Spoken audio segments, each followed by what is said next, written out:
Amped Airsoft. Come on, Instagram, go live. You hit the live button, right? We're live. Oh, dude. there we go. We're live.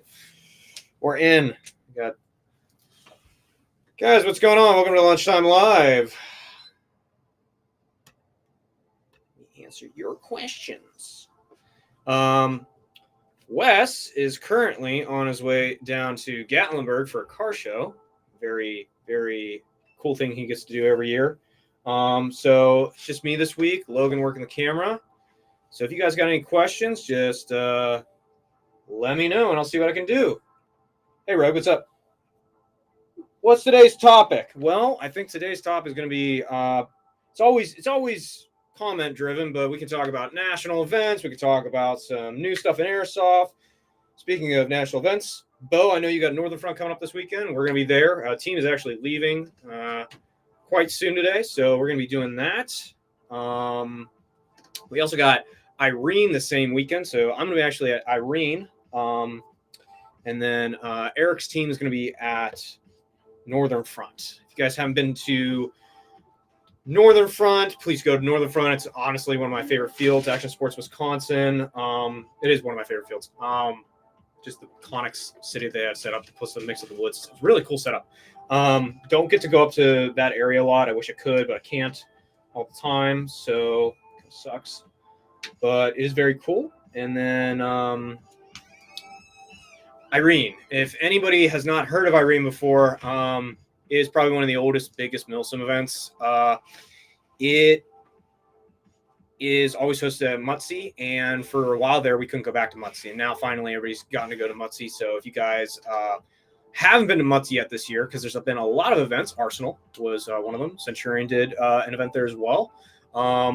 There hasn't been any time that you've gotten to go to Muscatatuck in Indiana. Go head out there. It's a great AO.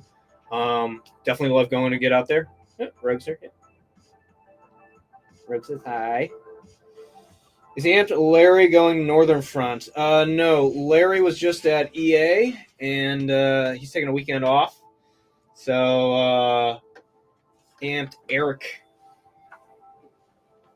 is going to be at Northern Front. Logan, can you turn that down like one more touch on the volume?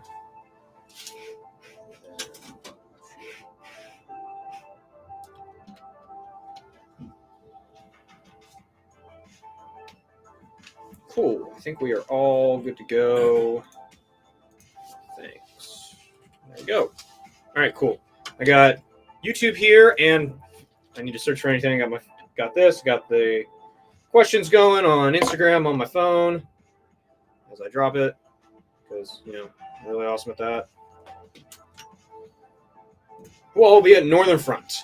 That's going to be Eric, Cole, and Isaac are all going to Northern Front. Hello, bruv. What's up, brother? Amped. What's up, boy? What's going on, man?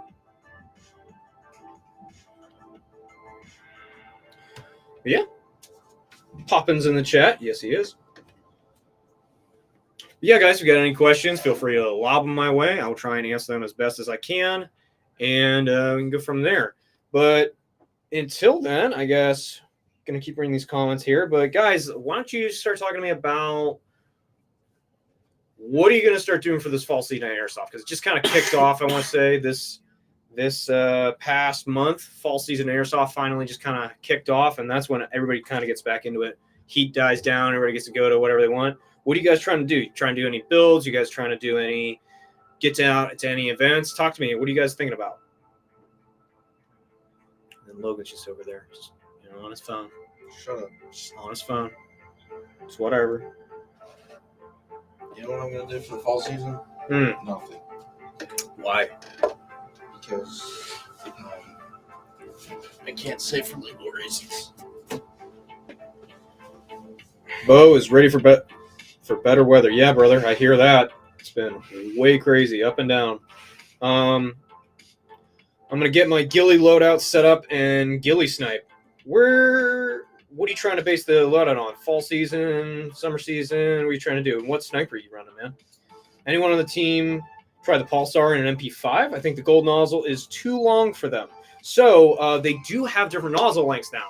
Really cool thing. Very limited. I think it's only for the AK, the M4, and I think an SR25 length nozzle as well. So those are the only three. And yes, certain MP5s, it's probably not going to work in. Actually, let me go on our build page because our MP5 builds, I want to say that the Avalon-based MP5s from Umarex, the A4 and the A5, should be able to take those nozzle lengths. So let me just double check here. Because search MP5. Show me MP5.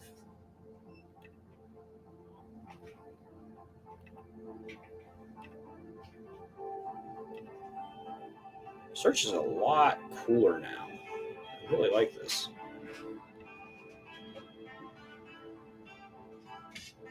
I haven't really gotten to play around with it that much. Here we go. Okay, A5. Loading. Our internet is very slow, but it's fast enough that we can do this. So no, they take another number 11 nozzle, which yes is much shorter. For the two that I was talking about, let me look at. Go back to that search. Let me look at the SEMA-based ones because I'm pretty sure the SEMA-based ones, some of them take a number 21, and some of them take a different nozzle. I think the number 11.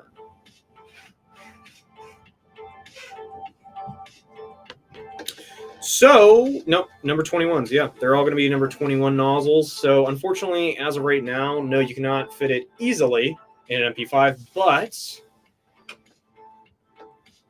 you can probably, if you're comfortable, or you have a buddy that has a lathe, or you have somebody, take that nozzle and just try and file down the tip of it. Make sure you crown it and everything to the desired length, and you can probably fit an MP5 just fine. That's about the only way that you could probably do it right now with the existing nozzle lengths that they have. You would have to customize it based off of what they have right now. But I know, even since they announced it, they're going to be coming out with more and more nozzle lengths as they ramp up production to support that unit. They've already been doing a lot of support. If you guys aren't in the Gate Pulsar owners group on Facebook, there's a lot of good information there, a lot of different custom builds there. So try and hit up that user group. It's a really, really helpful group. How's it hanging? It's pretty good, man. It's pretty good. Fall season is the best. Yes, fall season Airsoft is probably one of my favorites. See the fam in October. Yeah, man. Come to Bolt Bash. Talk about Bolt Bash here in a second. We have a few updates. TJ's has an event. Drug Wars, October 22nd, I think. There you go. It's been 2 weeks now and no hamburger from Tom. Well, look, you'll get it. It's just I gotta work on my winter coat. Okay. Already got my fall ghillie suit. Just need to reset up my chest rig for the Mark 23 and an extra mag or two. My sniper is the SRS A2 16-inch with a full internal upgrades. That is awesome, dude. I love that rifle. The SRS A2 is actually probably one of my favorite sniper rifles, just because it's different, right? I love it. M60 versus M240. Which one is better? Good question. They're very similar platforms in an airsoft sense, and very different platforms in a real gun sense.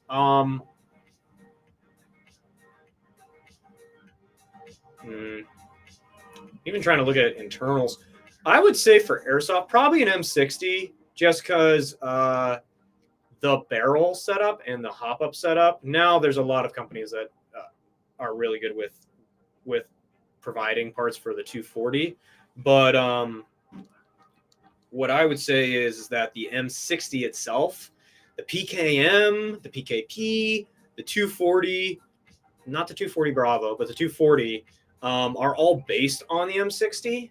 And where they do share a lot of parts, there are some parts that are just made for the M60. I would probably say the M60, honestly. I would actually like the M60 Vietnam because I just love the look of it. I do like the 240 Bravo, though. That's a hard one for me. I would say... Oh, that's a good point. Gearbox 240 airsoft-wise, Gearbox being a 249 and version 2 compatibility. That is true. But I just really like the look of M60, especially like the Vietnam one. Just my take. Both box mags suck, though. Yes, they do.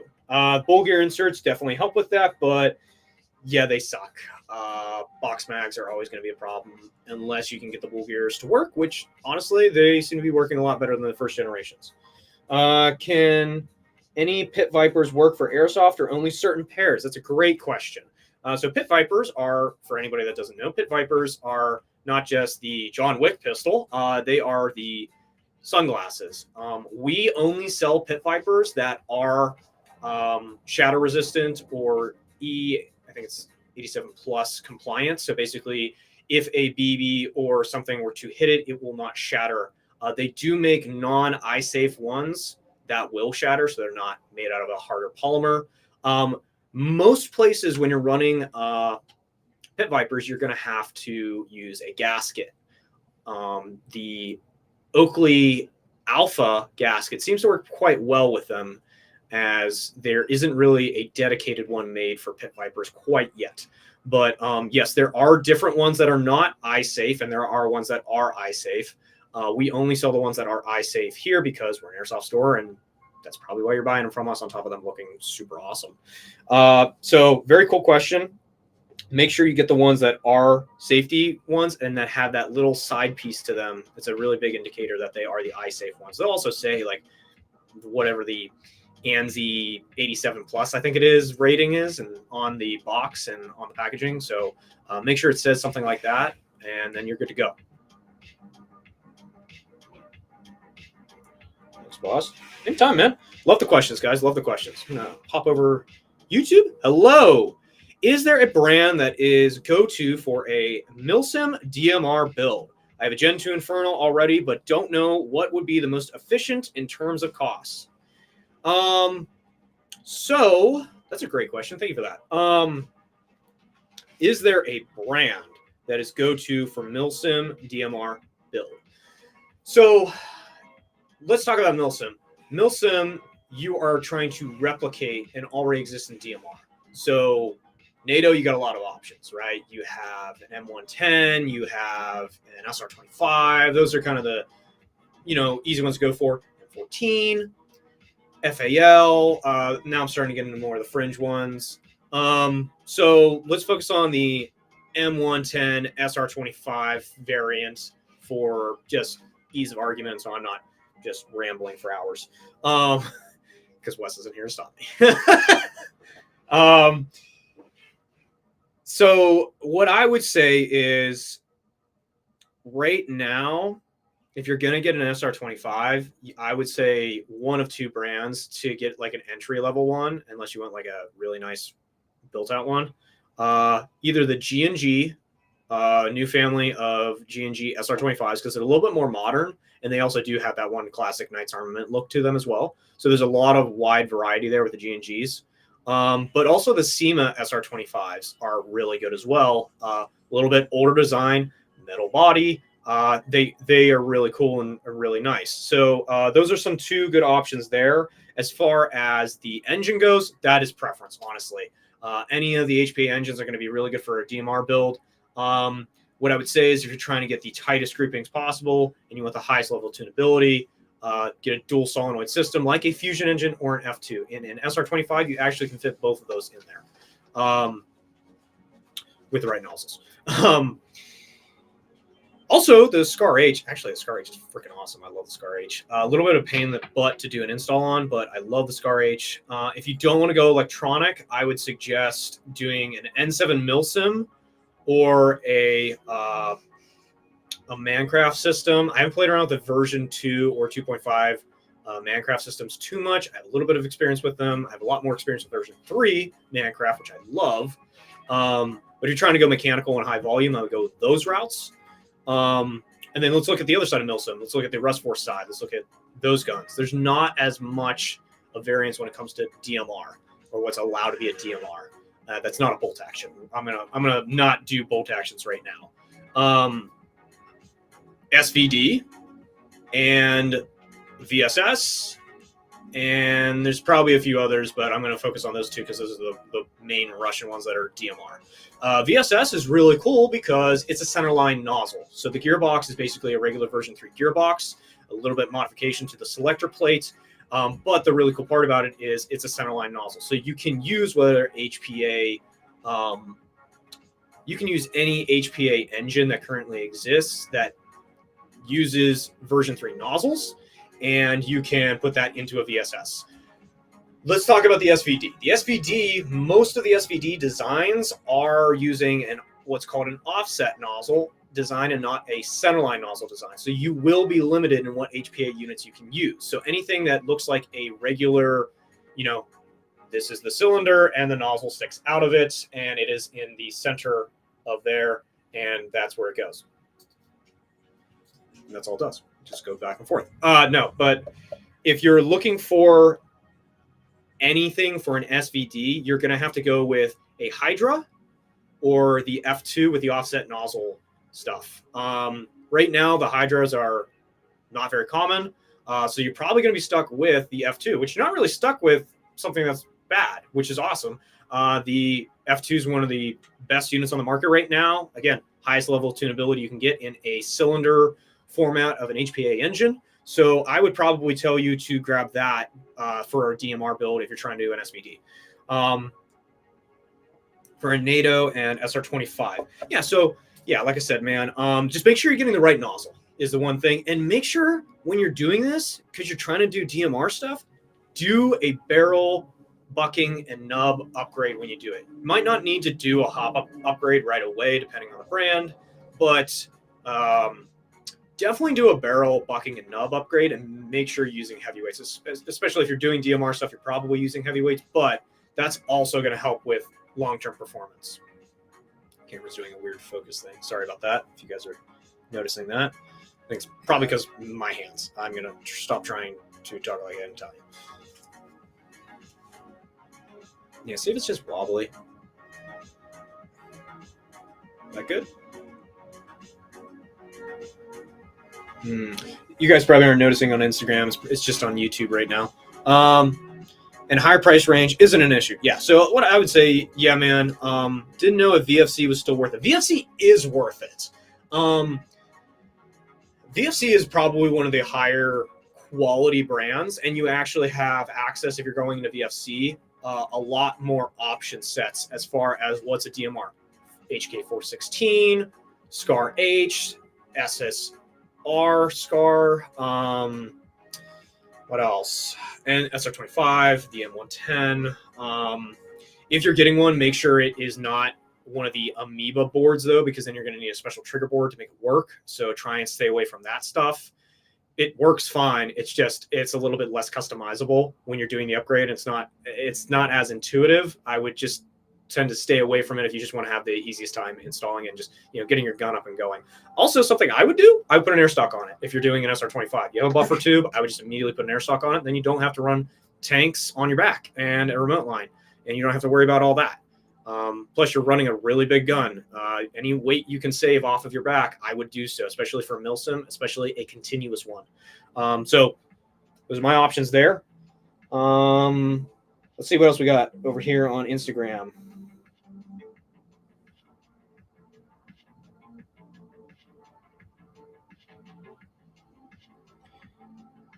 Can't wait till mid-October. That's when I'll get my L85 A2 DD rails for my L86 A2. Those are cool guns. I want to do more with those guns. We have some of them in the shop. I think we're going to start doing some builds with those. I just find them interesting. Final Anagram Thumb just did his video on one. It's fire. Yes.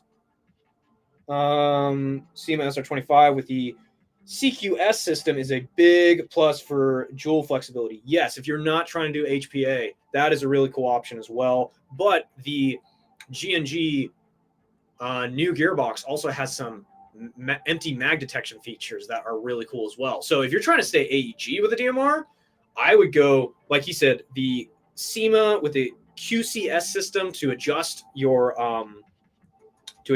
spring very quickly, Or I would again go look at that. Go look at the G&G offerings. They have a lot of different SR25 guns, and their G2 gearbox in there has a really nice integrated MOSFET, has really cool extra features. If you want empty mag detection, you also have that availability. M7 Milsim with a Polestar UGS, CGS, if you can. Yes, that is honestly a very go-to build for just ruggedness and durability. Should I keep the long barrel or shorten it and use a suppressor for the outer barrel? I really like the short barrel suppressor look. That's just my preference. I really like that look. You can also then play around with how quiet do you want it to be? How do you want a tracer for some games or night games and stuff like that? I just like the ability of having a suppressor on most of my guns. Longer barrel is cool, but a lot of times in Airsoft, it just gets in the way and you're not getting a lot more use for range. You can, especially if you're like going for it. If you're really thinking about it the entire time you're planning that build out, you can definitely get some better range and accuracy with a longer barrel. But it's like a 10 to 5% increase is what I would say over something that's more of a rifleman length barrel. And then you have the added benefit of being able to add a suppressor on there. So that's what I would say. Short barrel suppressor for Airsoft. SVD Para. That's a cool one. That is definitely a cool one. Or the modernized VSS. I really like those. Hi. What's going on? Arturus says hi.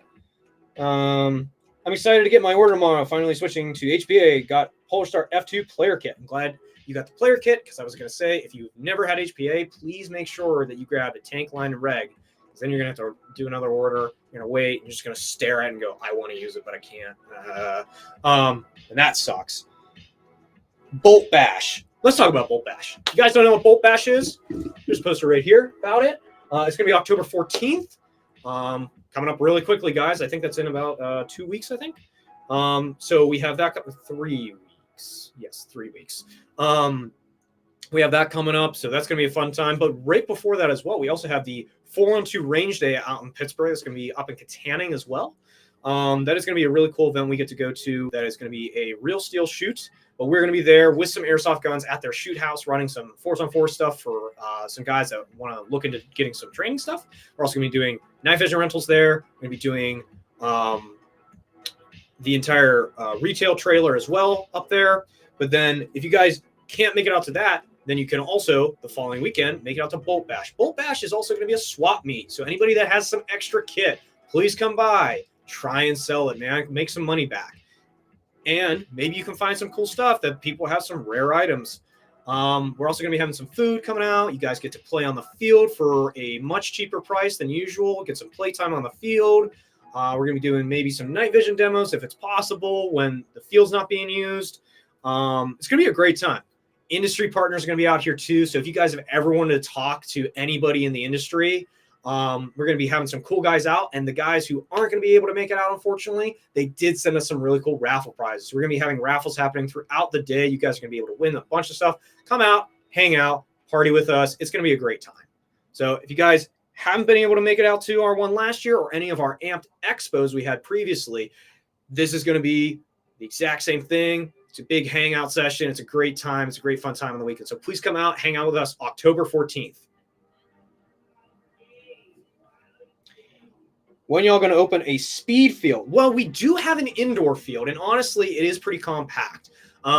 We definitely do want to cater to the Speedsoft market as much as we do cater to the Milsim market as well. And I think we do a good job carrying those products. But our field is also pretty good for Speedsoft play, I would say. If you guys haven't been to our field yet, I know a lot of guys actually do end up running a lot of their Speedsoft kit in there because it actually works pretty well for that.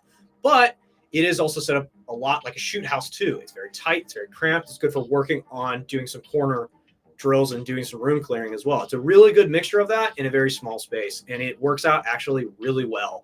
They've been doing some modifications to it, putting some window cutouts in, putting some different lanes in for people to play with. It's been a really cool evolution to see that all come together as we've been working on it for a while, and the guys over there running the field are doing a great job. So if you guys haven't been out to the field yet, please come out and take a look at that. Got another one here. This Saturday is going to be the first time playing in 3 years again. Can't wait. Dude, awesome. I I also emptied my GoPro and found 3-year-old footage.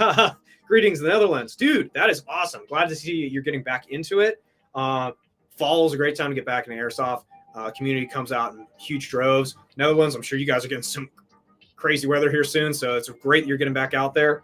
You guys got some really cool fields too out there, so I'd love to take a European trip out to just tour some of these awesome fields that I've seen out there in videos.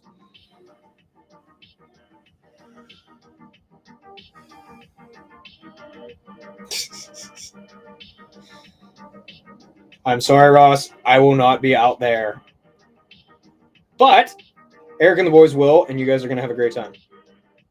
Isaac might actually play. Isaac said he's going to play, and you all need to hold him to that, because if he doesn't play, you just need to haze him into playing. Had parts delivered today, 48 hours. Delivery is why I and anyone should shop with Amp. Had to get parts for my PKM gearbox that had a tappetless cylinder head from Aztec Innovate. Would not recommend. Yeah, we've been having some interesting things with the tappetless cylinder heads. Very interesting design. It's a really cool, interesting design. Doesn't seem to work in every single build, but it does seem to work the way that's intended in some of the builds. So, you know, if you want to play around with it, definitely play around with it. But I'm glad you're getting those parts that you need to get your PKM back up and running. And dude, thank you. I'm super happy. Our shipping times are good for you. No, I'm not going to be at Northern Front, Ross. Why the 1911 will not die out anytime soon?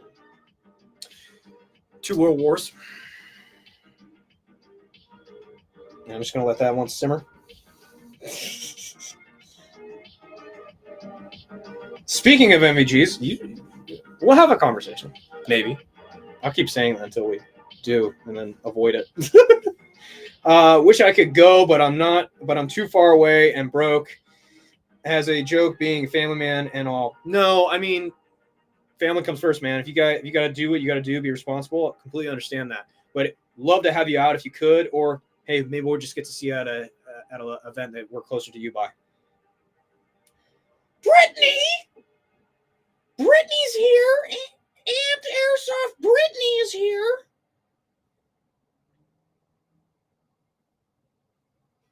Brittany was just like gone for a minute there. I'm glad she's back.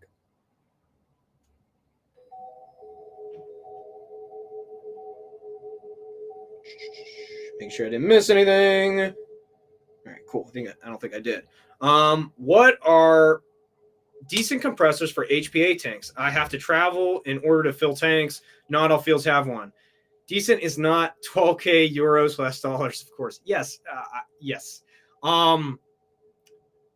The best one I would say if it's for personal use. It's not like you're gonna buy it and you have a team and you guys all run out of air in the middle of the day and there's like 20 tanks that need filled and they're all giant tanks.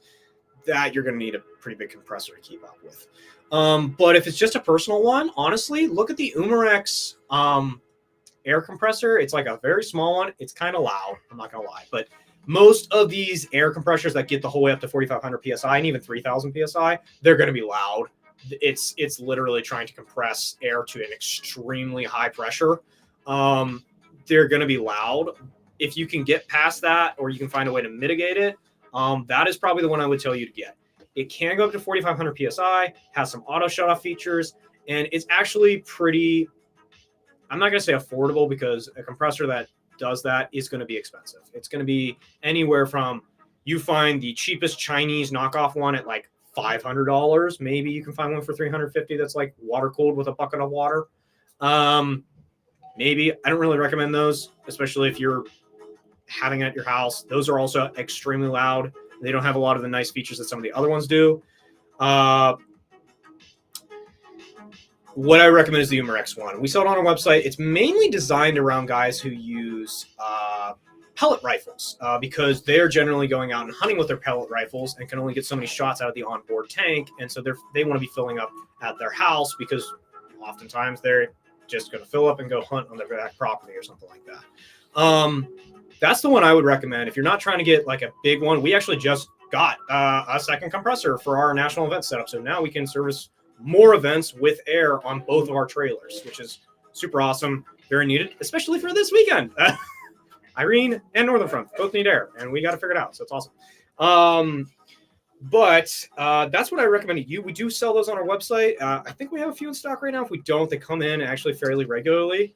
But check that one out. And if we don't have it on our website, at least the information for it is on our website. And then you can go to like any other retailer that carries it, and you can just know which one to get.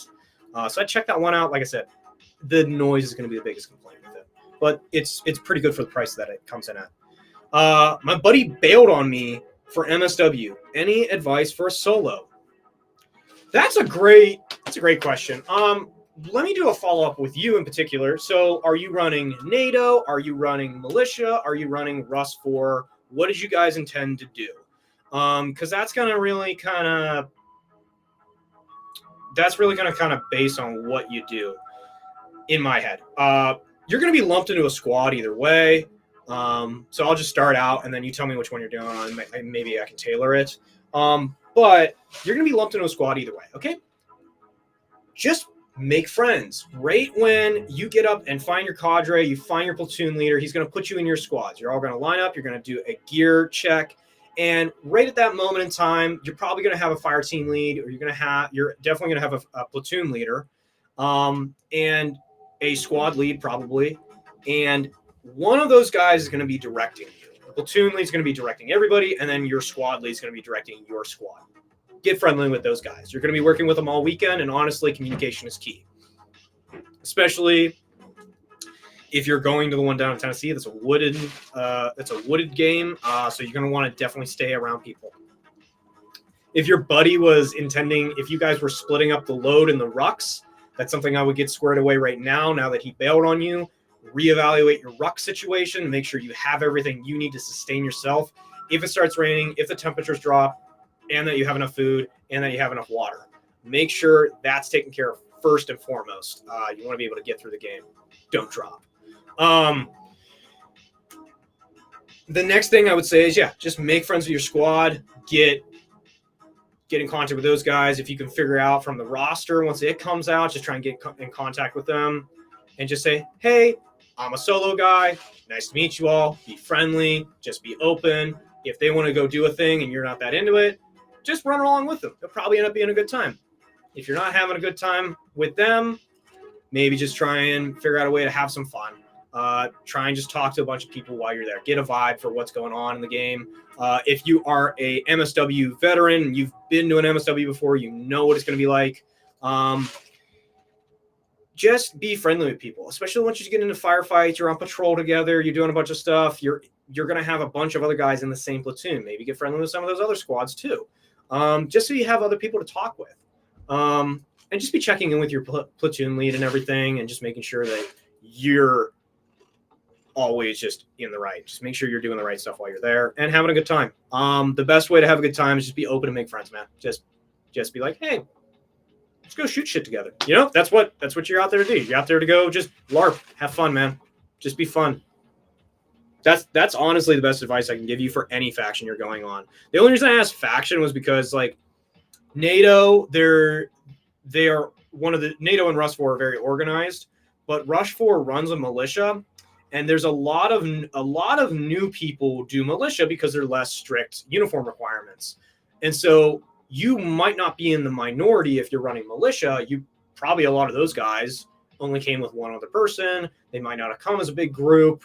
So they're probably also going to be trying to make friends and trying to be on the same page. So just, you know what, like I said, at the end of the day, the core of it is communication is key. Be open, friendly, and just be chill. That's the best thing I can say. Let's see what else we got here. Yeah, guys. Really liking the questions today. Appreciate everybody's like interaction. It's been really cool. If you guys have any more questions, let me know.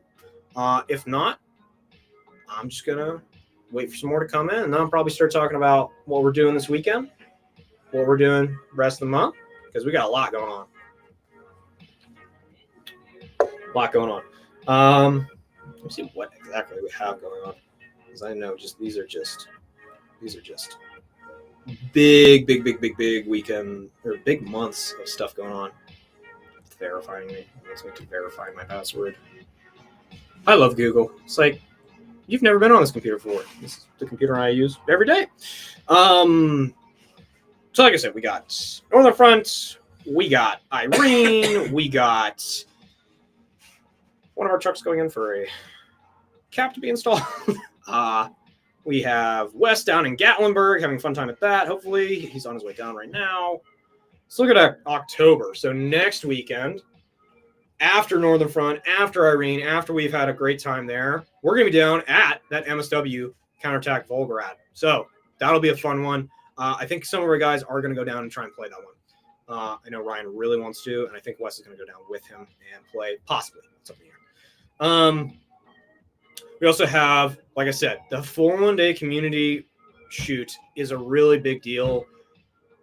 If you're in our community, if you're in our community being the Airsoft community, or if you're in our community of gun-loving people, if you guys want to go and try out some stuff that are some real steel, or you just want to come and shoot some Airsoft guns, because we're going to provide that too. It's going to be a really fun event, $75. So look up 4-1-day community shoot or range day, and it will bring you right to their page. If not, go to our Instagram or Keystone Dynamics Instagram, and there'll be a link to the tickets, and you can buy your tickets there. Like I said, going to be a fun time. It goes from 9 in the morning to midnight. That is going to be crazy. It's going to be a long day. Just to be honest, it's going to be a long day, but it's going to be fun. We also have that same weekend, Red Dawn at Mercer. That's going to be a Saturday event. We'll also be up there. We got a lot of crews going out for that.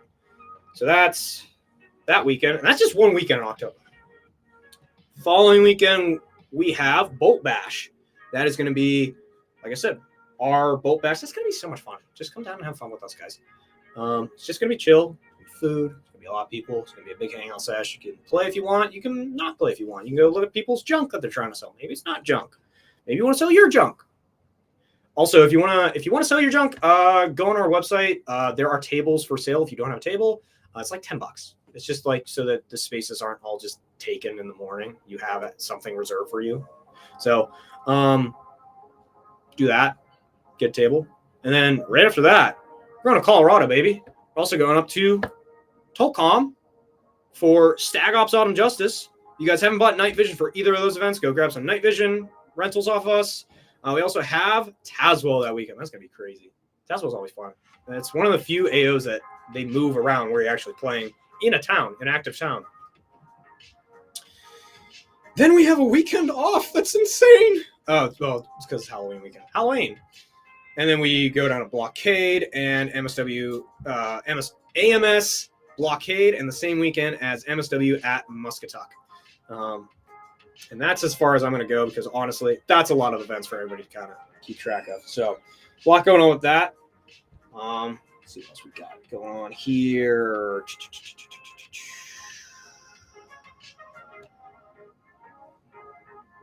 Oh, there we go. We'll check that one out. Thanks. Got to go for now, but I'll tune in next stream. See you later. Yeah, man. Glad I could help you out. Yeah, the air compressor stuff. It's a very interesting thing because we travel around with the air compressor, and we're one of the few people that can fill up to 4500s. And I know why. They're not cheap. Like the compressors that go up to 4500 that are industrial ones that fill large tanks, they are not cheap. And it's definitely hard to afford that if you're a field getting into it, if you're a retailer trying to provide airfields, like it's definitely hard. And I feel for like companies that are trying to do it. But I'm very happy that we are fortunate enough to be able to provide that stuff for you guys. I hope you guys like that we can bring that stuff for you at these different events, and we're going to keep trying to expand that so we can hit every event and be as supportive as we can be while we're at those events. Yes, air compressor. I just want to like look into what exactly it like all it is, because yeah, that one. Yeah.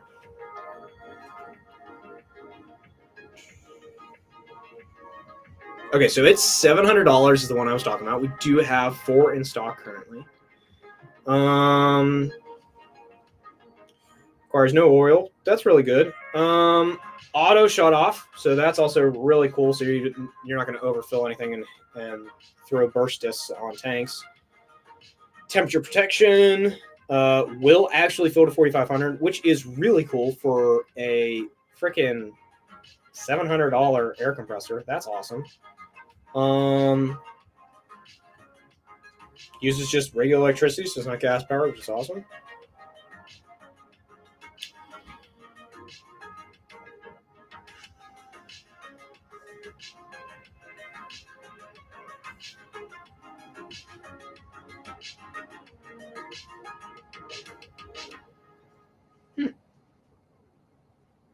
Yeah, this it's really good.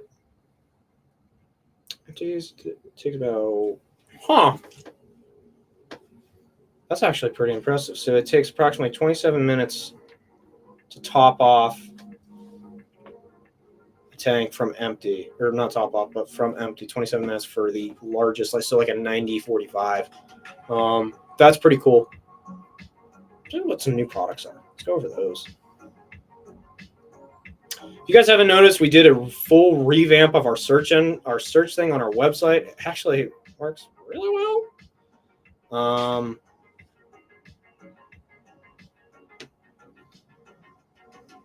Let's see here.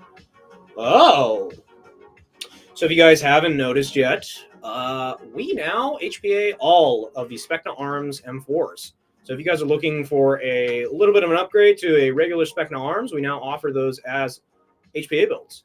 There's a lot to choose from, but if you guys are looking for anything, go to our website. They're actually probably some of our most affordable builds on our website now. So if you're looking to get something in a more budget friendly to get started in HPA,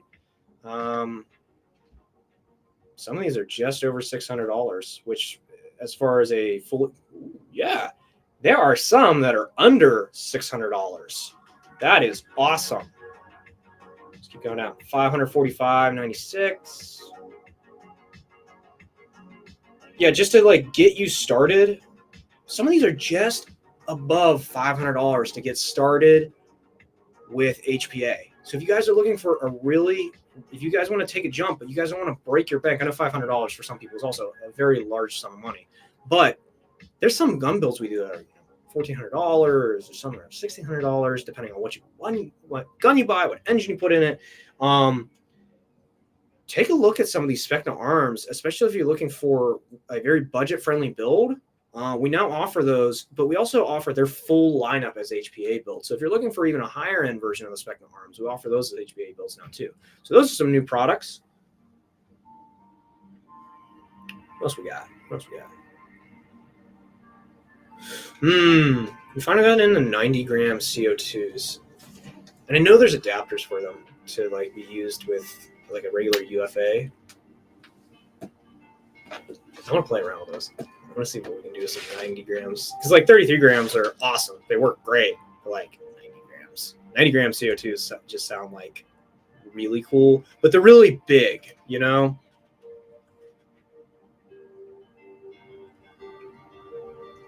And we carry the adapter for it too now.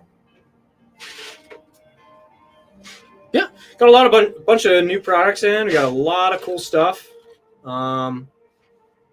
Guys ever wanted to look at any of that, just go to our new products page. Yeah.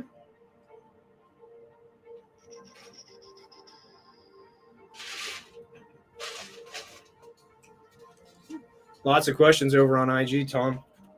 Are there? I think I need to reload. Guys, if I missed your questions, at all on IG, repost them. I'm not seeing any of them. And then Vic, if you know any of them, just try and post them up. I think my feed froze on IG. I was wondering why I wasn't seeing anything. Yeah, now people are coming in. Okay, thank you, Vic. Yeah, Vic, if you can, if you see any that I haven't seen, can you post some of those up? Or even Logan, if you can see any. Yeah, now I'm seeing everybody's stuff. There we go. Okay, sorry about that, guys. My feed froze. I should have thought about that. Miss you guys. There's Brittany. There we go. All right. Yeah, guys, if I haven't been answering your questions, please repost them. Sorry about that. My feed froze. and I can try and get those answered for you. Sorry about that. Hooray! I blame IG. Yes. Thank you, Vic. See, Vic's just a good guy. I just don't go to any of his games because it's generally on Wednesday, and I am beat at the end of the day on Wednesday. Wednesday is a very busy day. What gun and gear are you running this weekend? That's a great question. Thank you, Eric. I'm not. No. I think I'm gonna try and run the VSS this weekend because we're playing at Mutsy, and because I just fixed 2 or 3 of more of the VSS's magazines, which has been the biggest problem with the VSS. Is I have the King Arms one, and it's not hard to find magazines, but the magazine springs kind of start to suck really quickly. So just fixed those. Probably gonna run that this weekend with some Russian kit just to do it all up like that. I was thinking about running one of my M4s, but I think I'm gonna do that. It sounds like more fun. So we're gonna do that. Especially because it's Mutsy. Mutsy is, if you haven't been there, I like to say there's 4 parts, but one of them is just a lot of forest, so I'm not going to talk about that. There's really 3 parts to Mutsy. The center area, which is a lot of buildings that are really spread apart from each other, that the engagement distances are like the farthest a BB can travel out of the best shooting gun is when you can see everybody. So there's a lot of grass in between buildings, which for Airsoft kind of sucks. But then you go into the buildings, you have a lot of fun. So there's that part that's really cool. But so that's the middle part. The left and the right side of the field are a little bit more closer quarters. They're not so far distances between the buildings, and it's really good. But if we get into some of those areas, that's going to be some long distance stuff. I would very much like the ability to be running my DMR. That's going to be shooting much further and at higher FPSs and joules to be able to shoot farther and make people feel it, make people call it, while being within limits, not cranking my stuff. That's not good. Hosting the 28th at TFR. Okay, cool. Vic. FAL this weekend. Yeah, Moose, you were talking to me about that. Is it stubby stock or is it full stock? Are you playing tan or green then? I think we're doing M81. So we're doing green, but I think we're like a weird faction within green. I don't know if we're always going to be with green. I don't know. It was a very interesting thing. Mutsy is amazing AO. Yes. I don't like the big spread out areas of it though. If you can stay away from the big spread out areas, it's one of my favorite AOs. But if you get caught in those areas, just go around them. I know it's a longer hike, but just go around them. Everybody eventually just starts to do that. And if you do it early, you can flank people. So yay. How does Specna compare to Crytek or VFC out of the box? Specna is a weird company in that they basically make the same level of gun of a library of guns that kind of Umarex does, but with their one manufacturer, and Umarex has a bunch of different manufacturers.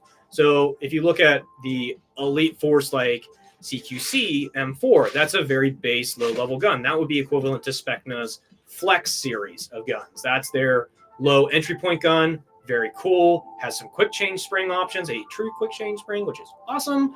And then you start going up from there in price, and you start going up from there also in build quality and features, to the highest end having built-in gate asters with custom-made triggers that work really well with the aster system, a pre-done flat hop already out of the box, really good quick change spring system. Again, that's standard on all of them. High torque motor, a 22 TPA motor, and that's all under or around $400. So if we're comparing it to VFC and Crytek out of the box and one of their things for $400, I'd actually say Specna might offer you a little bit more functions like flat hop, more features, flat hop, high torque motor, an aster, which isn't just a integrated MOSFET that just kind of helps protect your battery and stuff and allows you to run level ones. It actually is an optical sensor tunable MOSFET from gate, which a lot of people know is just a very high quality MOSFET. The build materials seem very good. They seem very solid. Obviously, the lower end ones are made out of polymer, and you can feel the polymer, but it doesn't seem brittle polymer. It seems like it's actually pretty rugged and durable. So that's a cool feature. I think they're going to compare really well. I'd love to get your feedback on it, Vic, because I know you do a lot of gun comparisons and gun reviews, but I'd love for you to try some of them out. I mean, I think they're going to be, once people start getting them, I know people already have been getting them. I think they're going to shake a lot of stuff up is the end of it. I think they're going to shake a lot of stuff up, which is really good. Favorite local field other than Amped Arena? So you're talking about like local to us? Oh, man, I'd say probably Mercer's one of my favorite. Battlefront used to be one of my, and those are outdoor fields. Battlefront used to be one of my favorite outdoor fields, but they moved. I haven't been to the new spot yet, so I don't know what it's like. And I know they're doing a lot of building there, and I'm excited. Battlefront was just awesome. I love going to Battlefront. Those are outdoor fields. I'd say probably, it's not really local because it's like 2.5 hours away, but for me, that's not really that bad of a drive. Odin's is one of my favorite fields to play. If you can get all the way out there. Odin's is awesome. OVA is pretty cool too. OVA is a good group of guys. That's about an hour and a half away. Yeah, I would say those are probably some of the best ones. Best HPA for a scientist. That would be the most tunable one, I would say, which is, okay, are you a scientist that likes to play around with everything? I'm assuming that's why you're saying that. Or are you a scientist that plays around with everything all day because that's your job and you don't want to deal with something outside of your job? There's two types of scientists, I feel like. Like, you are doing so much tinkering at work, and then you want everything to just be simple when you come home so you don't have to tinker anymore. Or you just love tinkering so much and you want to keep tinkering. If you want to keep tinkering, an F2, most tunable engine on the market right now, and fits into the most amount of different bodies. So that would be what I would go with. If you're looking for the dumbest and probably easiest, you're going to go with probably a mechanical system. I'd probably say an N7 Milsim at that point, because it's going to just be rugged and work, and it's going to work in what it's intended to work in, which is an M4. Or a version 3, but generally I just throw that on M4. And then if you want an electronic option that's a little bit not too complicated, I would either do the Jack or the Inferno. I would do the Jack if you want a digital display output and it's a little bit more user feedback, like it's a little bit more tinkering. And then I would do the Inferno if you want something that honestly is a little bit quieter, which I kind of like. And the tuning on it's really, really easy. It's just different levels of light bars. It's really simple to understand. It's really easy. So if you don't want to tinker with something, I'll go that route. What about the T-shaped adapter, output adapter for dual HPA pistols? The Somali fighters. Woo, yes, that's what we're doing. The T-shaped output adapter for dual HPA pistols. I mean, I really like them. One thing with running dual lines to two different HPA guns, if you're running two HPA tap pistols, you probably are going to run both of those at the same PSI, right? Like, they're both pistols. They're probably the same length. They're probably running very similar or just slightly cosmetically different pistols. T-shape adapter, I would do there because you're running the same PSI in both, and I would have a giant tank. If you're going to run dual lines to two different guns, and one is a pistol and one is a rifle, you're probably going to have those both set at different PSIs, and I would do a T adapter off of the UFA to two different regulators so you can regulate the pressure of both guns independently so that you get the right FPS, the right energy that you want, so your gun is tuned.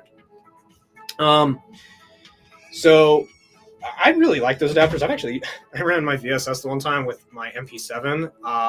Thank God I had my MP7 because my VSS, I love it. It's probably the biggest headache, but I still love it. It just went down on me after literally it working for, it always happens. You build something, it works great in testing.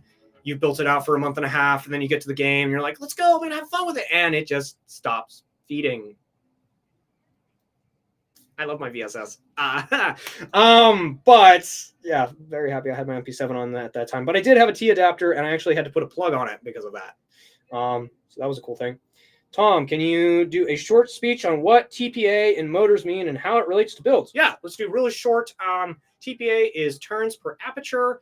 I'm not going to go into exactly what that is, but what I'm going to say is the higher your TPA, the more torque you have. And generally, it's not built to be a high top speed motor. It's meant to be a high torque motor. And why a high torque motor in Airsoft is generally better, dependent on your build, but generally it's better than a high speed motor, again, dependent on your build, is because you don't have to, there's not like a wait time to get to your top speed.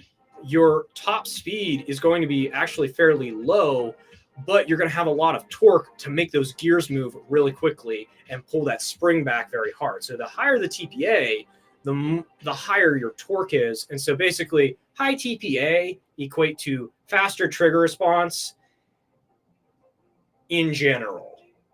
Asterisk there, because there's a bunch that happens with that. But that's my short version. I'm not going to go deep dive in mad science stuff because that's Wes isn't here and I have to police myself.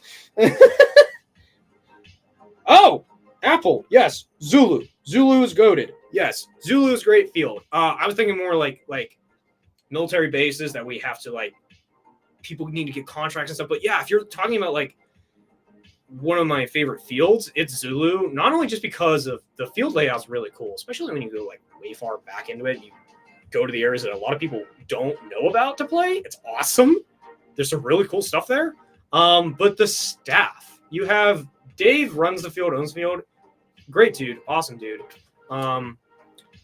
Zulu Outdoor, Jordan, great guy. His whole team that runs that shop is great. And then Ant Tech and his guy, I think it's just the two of them right now, running the tech shop. The three of them combined, plus the snack shack. I'm not going to not talk about the snack shack. It's awesome. But Zulu in general is a field positioned really well in the New York area. Just a really good group of dudes. It's a really nice field. It's a really good group of dudes. If you haven't been there, go there. It's an awesome time. BFR is here. Guys, I was talking about 4-2 range day. So yeah, glad you guys are on. I'm the science guy. Oh, okay. Bill Nye is the Airsoft guy. That's actually great. I'm going to look at your profile after this live. That's great. I love that.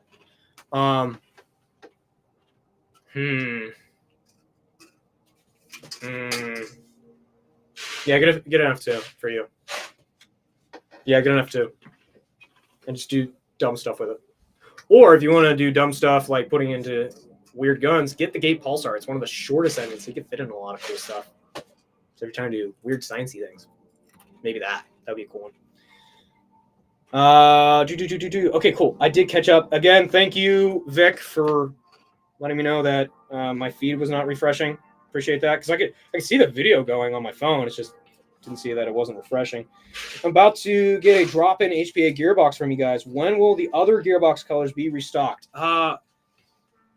Mac's pretty fast at resupplying us, but they're coming from Italy, so there is a delay because just shipping overseas and stuff. Generally, let me look where we're at with those Mac drop-in gearbox. There we go. Let's see what we have left, because if we have very low stuff, then we probably already have an order placed. Quick, this is gonna be the last question, guys. Oh yeah, we're out of a lot of stuff. Those should be in probably within, I would say, 30 days. I would say. But guys, it is 2:00. I am gonna wrap this up. Thank you guys so much for being here with me and helping through all the technical difficulties. I appreciate it. And thank you guys again. Come to the Bolt Bash, October 14th. Come hang out with us. Appreciate you guys. Thanks so much. Bye. And then